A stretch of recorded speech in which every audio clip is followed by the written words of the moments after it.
জমিনের মুসলমানেরা মুনাফিকেরা শুধু আলেমদের সাথে উচ্চ গলায় কথা না, আলেমদেরকে ধরে ঘাড় ধাক্কা দেয়, আলেমদেরকে স্টেজ থেকে নামিয়ে দেওয়া হয় শুধুমাত্র কোরআনের হক কথা বলার কারণে। ইহুদি সম্প্রদায়ের কিছু ভাইরা তৎকালীন সময়ে আল্লাহর নবীর জামানায় আল্লাহর নবীকে মানুষের কাছে সন্ত্রাসী প্রমাণ করার জন্য, আল্লাহর নবীকে খুনি এবং হত্যাকারী প্রমাণ করার জন্য ওই ইহুদি সম্প্রদায় চক্রান্ত করল, ষড়যন্ত্র করল যে মুহাম্মদ সাল্লাল্লাহু আলাইহি ওয়াসাল্লাম মসজিদের ভিতরে যখন বসে থাকবে, একজন ইহুদিকে মসজিদের ভিতরে পাঠিয়ে দেওয়া হবে, তুমি মসজিদের ভিতরে পেশাব করবা।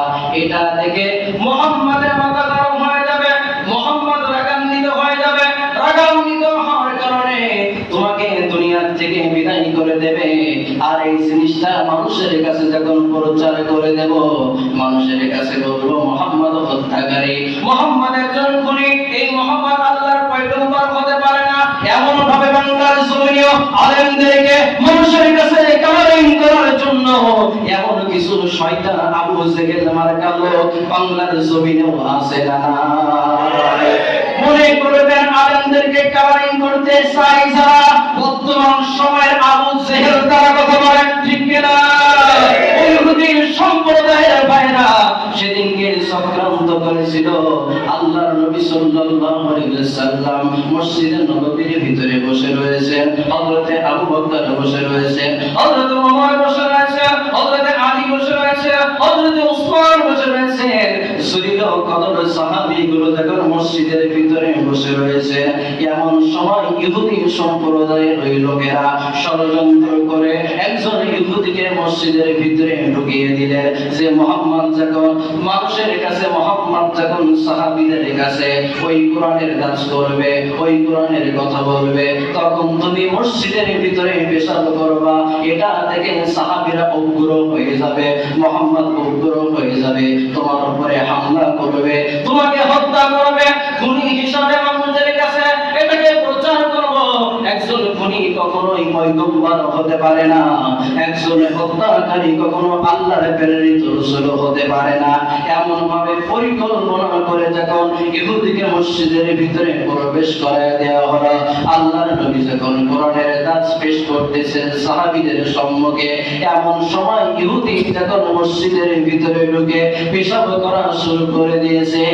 ইসলামের ভিতরে সবচাইতে নরম মানের সাহাবী হযরতে আবু বকর হাতা গুটিয়ে গেছেন মারবে। নরম মানের সাহাবী যদি হাতা গুটিয়ে নেয়, গরম মানের সাহাবী ওমরের কি অবস্থা একটু চিন্তা করার দরকার আছে না নাই? হযরতে আবু বকর সিদ্দিক রাদিয়াল্লাহু তাআলা হাতা গুটিয়ে নিয়েছেন মারবে। অন্যান্য সাহাবীরা উগ্র হয়ে গিয়েছেন, ওকে হত্যা করা লাগবে।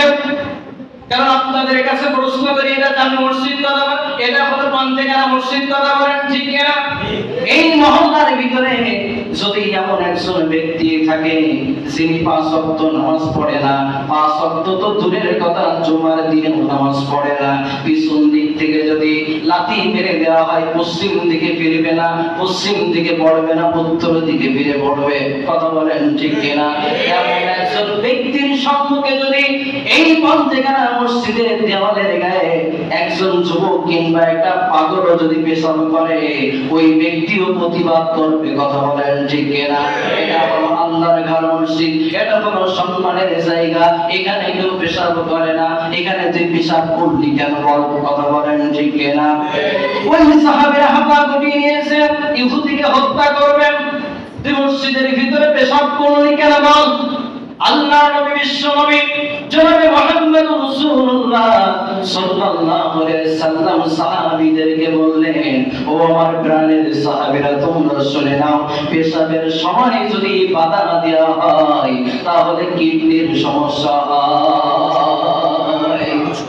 বর্তমান মেডিকেল সায়েন্স প্রমাণ করেছে, বর্তমান মেডিকেল সায়েন্স এটা প্রমাণ করতে বাধ্য হয়েছে, পেশাব যদি বেশি করে আটকিয়ে রাখা হয় কিংবা পেশাব করার সময় যদি বাধাগ্রস্ত হয় তাহলে তার ভবিষ্যতে কিডনির সমস্যা দেখা দেয়। সুবহানাল্লাহ বলবেন না?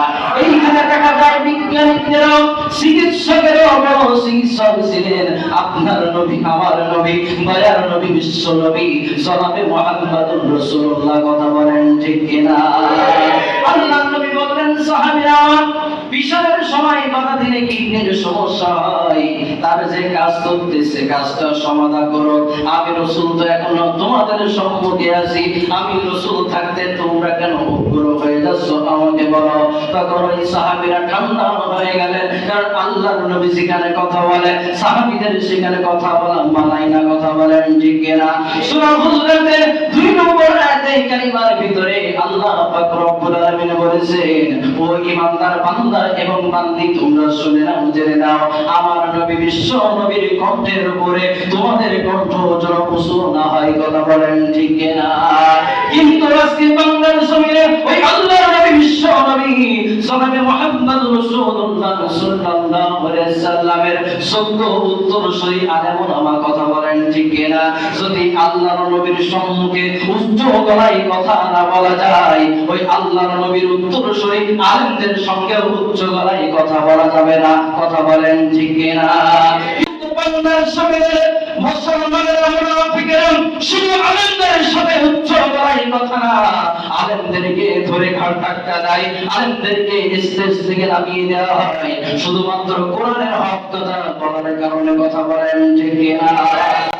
আল্লাহর নবী বিশ্ব নবী যখন বাবা দিলেন, আল্লাহর নবী বিশ্ব নবী সাল্লাল্লাহু আলাইহি সাল্লাম বললেন, ও আমার সাহাবীরা তোমরা শুনে নাও, জেনে নাও, আমি মুহাম্মদ এখনো পর্যন্ত উপস্থিত রয়েছি, আমি থাকতে তোমরা কোনো পদক্ষেপ নিতে পারবে না। কথা বলেন ঠিক কিনা? আল্লাহর নবী সাল্লাল্লাহু আলাইহি সাল্লাম ইহুদিকে ডাকলেন, ডাকার পরে বললেন, ও আমার ইহুদি ভাই, তুমি যে কাজটা মসজিদের ভিতরে করেছো এটা আমরা এখানে করি না। সুবহানাল্লাহ বলবেন না? ওই ইহুদি দুইটা চোখের পানি ছেড়ে দিলেন, দেওয়ার পরে বললেন, আমাদের দলপতি যারা ছিল, আমাদের ভাই যারা ছিল, আমরা ষড়যন্ত্র করেছিলাম, আমরা অপকৌশল করেছিলাম, এই কাজটা করার কারণে মসজিদের ভিতরে পেশাব করার কারণে মুহাম্মদ উগ্র হয়ে যাবে, মুহাম্মদ আমাকে হত্যা করবে। কিন্তু সে আমাকে হত্যা করলো না, আমার গায়ে আসর পর্যন্ত দিল না, আমাকে একটা বড় কথা পর্যন্ত বললো না, আমাকে ধমক দিয়ে কথা বললো না।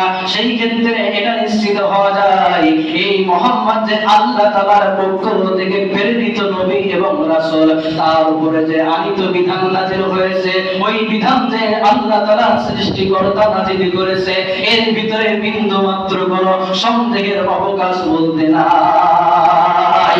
সঙ্গে সঙ্গে ইহুদি বললেন, ও মুহাম্মদ, ও মুহাম্মদ, আমি আর ইহুদি থাকতে চাই না, আমি আর ওই মুশরিকদের অন্তর্ভুক্ত চাই না গো মুহাম্মদ, ওই ইহুদিদের অন্তর্ভুক্ত হতে চাই না।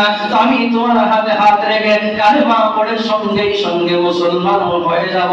সঙ্গে সঙ্গে আল্লাহর নবীর হাতে হাত রাখলেন, আর কালেমা পড়ে ওই ইহুদি সেই দিনকে মুসলমান হয়ে গেলেন এবং পড়ে লা ইলাহা ইল্লাল্লাহু মুহাম্মাদুর রাসূলুল্লাহ সাল্লাল্লাহু আলাইহি ওয়াসাল্লাম। তাহলে যে নবীর কথা শুনলে, যে নবীর জীবন আদর্শ দেখে আগের যুগের ইহুদি খ্রিস্টানেরা মুসলমান হয়ে যেত, সেই নবীর উম্মত হিসেবে দাবিদার আমরা, সেই নবীর অনুসরণ করতে চাই আমরা, সেই নবীর সিরাত সম্পর্কে আলোচনা শুনতে এসেছি আমরা।